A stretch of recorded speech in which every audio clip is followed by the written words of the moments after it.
Kadosh Venichbad, tellement heureux depuis Jérusalem de pouvoir partager avec vous une petite réflexion sur le Sefer Shemot, sur le livre de Shemot et sur sa première paracha. Ce livre que nos sages appellent Sefer HaGeoula, le Ramban notamment, le livre de la délivrance, parce que c'est dans ce livre-là que nous sont enseignés tous les secrets de tous les concepts qui entourent la notion de délivrance dans la tradition d'Israël. Dans cette paracha, Rashi nous fait remarquer au nom du Midrash Tanhuma que les noms des pères des tribus qui ont déjà été mentionnés de leur vivant sont à nouveau répétés dans Ve'ele Shemot Bnei Israël. Au moment où ils quittent la scène, ils sont à nouveau rappelés parce qu'on répète souvent ce qui nous est précieux, comme le rappelle le Gour Aryeh du Maharal de Prague. Ils sont comparés aux étoiles que Dieu fait sortir et rentrer en les comptant et en les nommant, comme le rappelle le verset d'Isaïe au chapitre 40, verset 26. Il les compte et les nomme quand ils sortent à nouveau, quand il les recueille, ce qui montre que les ancêtres, comme les étoiles, sont tout simplement chers à Dieu. Les 12 tribus, explique le Gour Aryeh, sont comparées aux étoiles car elles correspondent aux 12 constellations célestes. En effet, comme les constellations, les tribus se composent de nombreuses entités individuelles qui se complètent mutuellement. Et de même qu'une combinaison d'étoiles forme une constellation, de même, un ensemble de personnes forme une tribu, et un ensemble de tribus, réunit ce que l'on appelle le peuple d'Israël. Nous voyons bien que, comme le rappelle ici le Rav Yaakov Kamenetsky, Yaakov Avinu ressemble au soleil et ses fils ressemblent aux étoiles. Ainsi, lorsque le soleil se lève, la clarté des étoiles s'estompe. Mais lorsqu'il se couche, lorsque Yaakov quitte ce monde, on peut voir les étoiles briller dans le firmament. De même, les pères des tribus ont acquis une stature remarquable après le décès de Yaakov. La lumière qu'ils ont répandue dans l'obscurité croissante de l'exil égyptien, a pu sauvegarder l'espoir de leur prospérité, de leur postérité. Tant que le peuple d'Israël ne reconnaît pas la réalité de l'exil, tant qu'il reste conscient de ses racines véritables, son exil n'est que géographique, mais non spirituel.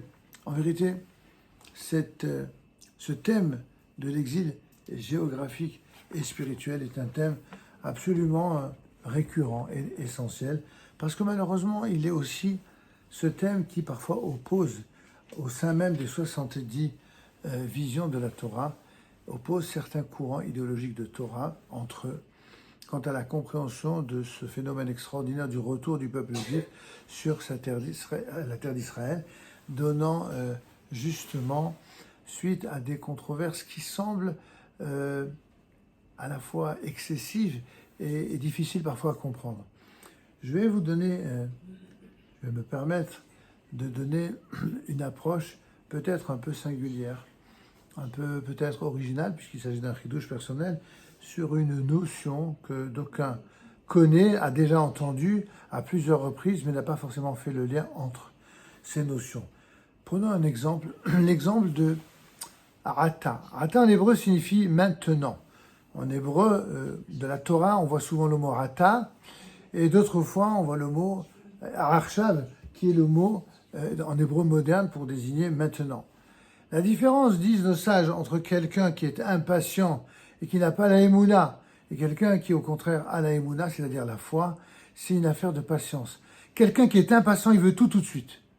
Quelqu'un qui a la émouna, nos sages traduisent le mot émouna par hamtana, c'est-à-dire la capacité d'attendre, parce qu'on a la foi, on sait avec une certitude absolue que ce qui a été prévu, prédit, arrivera. Le problème, c'est que même parmi ceux qui parfois ont une véritable émouna, on ne s'attendrait pas de leur part, ils peuvent faire preuve d'impatience. Prenons un exemple, trois exemples de notre génération sur la notion de maintenant. On va parler d'abord de peut-être le slogan le plus ancien, en tout cas qui remonte à quelques décennies, le fameux slogan de Shalom Arshav, la paix maintenant, qui est incarné par ce que l'on a pour coutume d'appeler les gens de gauche ou d'extrême gauche. Ils veulent la paix maintenant. tout de suite, immédiatement. Et leur idéologie, leur système a construit tout le soutien idéologique permettant à nos ennemis de se renforcer et même d'acquérir de manière indue et surtout illégitime et illégale une partie de la terre d'Israël, ne serait-ce que momentanément. Ils ont voulu être impatients, ils ont voulu la paix tout de suite, ils ont voulu faire de la paix non plus un objectif idéal à atteindre, mais un moyen immédiat par lequel on obtient des gages politiques. Et finalement, qu'est-ce qu'on a obtenu? On a obtenu plus de morts, on a obtenu plus de catastrophes au sein du peuple d'Israël, aussi bien en Israël qu'à l'extérieur d'Israël. C'est donc le premier exemple, la paix maintenant. Un autre exemple, Mashiach Arshav, ou Mashiach Now pour les Américains, le Mashiach maintenant. On veut la paix. De la même façon que ceux qui souhaitaient la paix maintenant, a priori jusqu'à preuve du contraire. On peut imaginer, en étant un tant soit peu tolérant, que leur intention était louable, elle était animée de bonnes intentions. Et de la même façon, bien entendu, quelqu'un qui veut le Mashiach Now, qui veut le Mashiach maintenant, est tout autant animé de bonnes intentions. Alors quelqu'un va vous trouver parmi nos auditeurs choquant de comparer les partisans de la paix maintenant avec le Mashiach maintenant. Vous allez voir dans un instant pourquoi je mets ce qui apparemment est complètement anachronique, complètement différent. Je vais vous donner un troisième exemple qui est encore plus actuel. Vous voyez dans les rues de Jérusalem partout, Mahazirim otam habaita arshav. On doit les ramener à la maison maintenant. Vous l'avez compris, il s'agit des otages du Hamas. C'est quoi le point commun entre le arshav de ceux qui souhaiteraient le retour tout à fait légitime et attendu des otages à leur maison? Ceux qui souhaitent avec tout autant de légitimité la venue immédiate du Mashiach, et ceux qui souhaiteraient avec tout autant de légitimité, au moins dans l'aspiration, à défaut des moyens pour y arriver, d'avoir la paix maintenant, le point commun entre ces trois arshav, ces trois maintenant, c'est qu'ils souhaitent quelque chose qui n'est pas qu'un souhait, c'est quasiment un ordre. Ils donnent à Dieu l'ordre, c'est maintenant. Ils adoptent inconsciemment la posture de Dieu. Ils disent, ils proclament, ils crient, ils hurlent, et parfois de manière touchante, la détresse qu'ils vivent et qu'ils traduisent en termes de... La seule solution, c'est que maintenant on obtienne la paix, que maintenant on obtienne le Mashiach, que maintenant on obtienne le retour des otages. Sauf qu'il y a une faute commune aux trois. C'est que ça n'est pas à nous de dire à Dieu ou de proclamer comme si Dieu n'existait pas que les choses doivent se faire maintenant et tout de suite. Le seul qui peut dire ça, c'est Dieu. Et on le voit dans la fin de la paracha de Shemot. Lorsque Moshe, le plus humble et le plus légitime et le plus grand de tous les authentiques bergers d'Israël, va dire dans un moment de douleur extrême, exactement la douleur de ces trois types de personnages que nous avons cités et qui veulent maintenant tout de suite ce qu'ils souhaitent. Il va dire à Dieu, Vayashu Moshe l'Adonai vayomar, Lama hareota lamazé jeladani. Il va, en revenant vers Hachem, il va lui dire, écoute mon Seigneur éternel, pourquoi as-tu fait du mal à ce peuple? Pourquoi m'as-tu envoyé? Depuis que je suis venu chez Pharaon pour parler en ton nom, ils ont fait du mal à ce peuple, et toi, tu n'as pas sauvé ton peuple. Moïse, tout entier, ce grand Moïse, eh bien, il était tellement dans la souffrance de voir ses frères souffrir. Il a voulu la paix maintenant, le Mashiach maintenant, le retour, n'est-ce pas, là-bas, c'était pas les otages, mais c'était tout comme, c'était les esclaves, en terre d'Israël. Il a voulu tout de suite. Et Dieu va lui répondre, alors ça, c'est comme ça. C'est comme ça. Abraham, Isaac, Jacob, je leur ai fait des promesses que je n'ai pas réalisées de leur vivant. Ils n'ont jamais osé demander des comptes à Dieu. Et toi, Moshe Rabbeinu, toi, tu oses me dire cela. Tu oses montrer de l'impatience. Tu veux maintenant, tout de suite. Alors, qu'est-ce que tu vas lui répondre? Alors, tu veux parler de maintenant. Et maintenant, tu vas voir ce que je vais faire à Pharaon. Ata tir'e et asher e'ese le Pharaon, qui bi'al hazaka yeshallehem ou bi'al hazaka yaleshem yalso. Hachem dit à Moïse, maintenant tu vas voir ce que je vais faire à Pharaon, car par une main forte, il les renverra, ce Pharaon. C'est lui-même qui les renverra, et d'une main forte, il les chassera de son pays. En effet, il y a des bouleversements politiques, idéologiques, dans tous les pays du globe, que ce soit depuis l'Égypte antique jusqu'au pays, n'est-ce pas, de l'Union européenne ou des États-Unis d'Amérique d'aujourd'hui, des gens qui pensent que c'est eux qui décident de tout. Et dans le secret, l'un des secrets de cette paracha, on vient nous dire, alors comme ça, les uns et les autres, les uns vous prenez pour Dieu, et les autres, vous vous accordez, vous arrogez le droit de demander des comptes à Dieu. La même réponse qui a été donnée à l'époque à Moshe, elle est donnée à tous les grands de tous les pays du monde. Maintenant, vous allez voir. Vous allez voir. Après ce que vous avez fait au peuple d'Israël pendant 2000 ans, vous vous arrogez le droit de donner des leçons à Israël pour savoir de quelle manière se comporter avec les ennemis d'Israël. Alors maintenant, vous allez voir. Vous allez voir des choses auxquelles vous n'êtes pas prêts. Vous n'avez pas été préparés. Vous avez été habitués pendant trop longtemps de voir les Juifs être des souffres-douleurs et des malheureux et des massacrés devant votre coupable silence.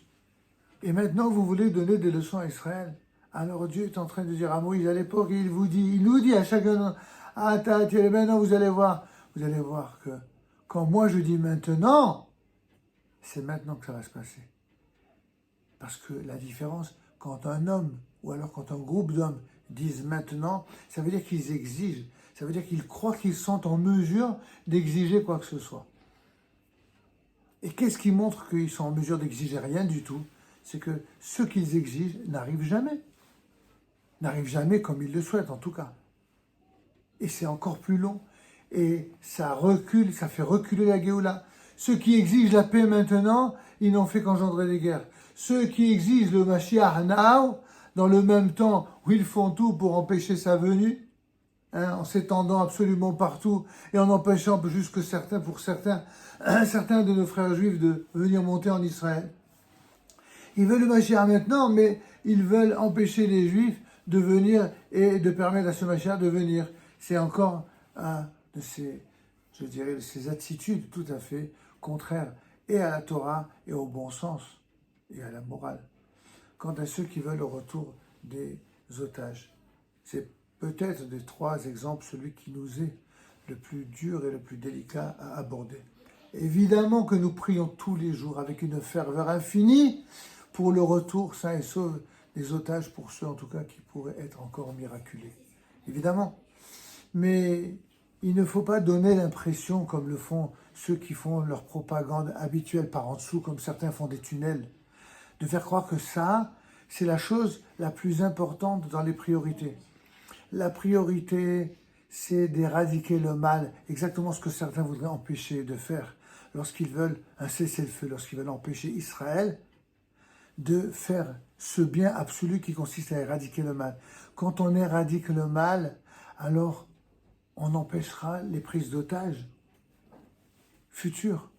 Mais si maintenant, pour arriver à sauver des otages que nous espérons évidemment sauver, si cela doit être au détriment, il y a eu maintenant plus de morts parmi nos soldats en Israël que les otages qui ont été pris depuis le 7 octobre.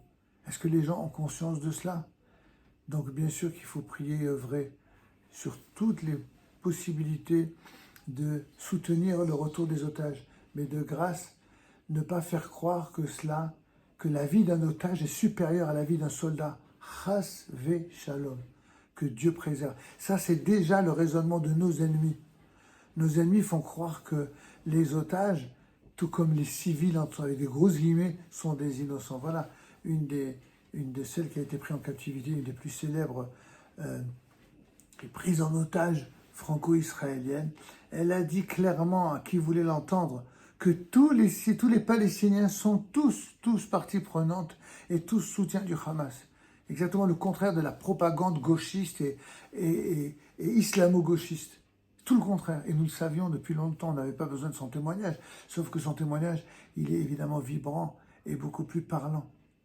Est-ce qu'il aura des échos et des effets sur l'opinion? Nous n'en sommes pas certains. Quoi qu'il en soit, nous disons qu'avec l'héritage de cette Torah sacrée et les leçons que cette Torah nous donne, eh bien, on sait, nous savons avec une certitude absolue que toutes les choses douloureuses que nous vivons aujourd'hui ne sont rien d'autre que des moments douloureux qui sont un prélude à des moments heureux. La guerre qui est un prélude à la paix, non pas Arshav, non pas la paix maintenant, mais la paix pour toujours. Les pas du Mashiach ne sont pas les pas du Mashiach pour maintenant, mais c'est pour un vrai Mashiach éternel. Or, le vrai Mashiach, lorsque le Rambam, le fameux décisionnaire, un des plus grands de tous les temps après Moïse lui-même, le Rambam, lorsqu'il parle dans ses Ilchot Melachim de Mashiach, il n'a jamais employé le mot Arshav. Jamais. Quels sont ceux qui disent Mashiach Arshav? Ce sont ceux-là même qui ont pendant très très longtemps médit contre l'État d'Israël et contre ceux qui faisaient l'armée. Ça a changé, Baruch Hashem, ils ont fait tchouva là-dessus, au moins sur ce point. Mais il leur reste à faire tchouva sur un autre point. C'est que c'est Dieu qui décide, et seulement lui, quand le Mashiach vient. Et on n'a pas, avec arrogance, à dire à Dieu, c'est maintenant.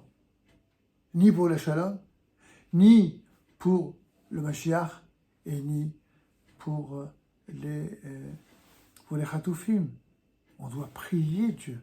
On doit prier Dieu de tout notre cœur pour que lui décide au meilleur moment et de la meilleure façon, que ceux qui sont nos attentes et nos prières soient Be'ezrat Hashem entendus, qu'il en soit ainsi, que Dieu protège et bénisse effectivement tous nos soldats qui se battent pour un combat légitime et juste, que Dieu protège et toutes les familles qui ont été éplorées et que Be'ezrat Hashem leur apporte la consolation, que Dieu protège et apporte la guérison à tous ceux qui ont été blessés, qui sont malades, et enfin que Dieu fasse un véritable miracle, Be'ezrat Hashem, pour que le plus possible de ceux qui pourront être sauvés, mais vraiment sauvés, alors puissent l'être. Et sinon, qu'Akadosh Baruch Hu fasse que s'il venait à disparaître, eh bien qu'il disparaisse de la manière la moins douloureuse et que la génération d'après soit là pour relever le gant et pour faire payer tous ceux qui sont non seulement coupables des tragédies imposées depuis le 7 octobre, mais également que Dieu fasse payer tous ceux qui les ont soutenus. Amen. Shabbat Shalom et voilà.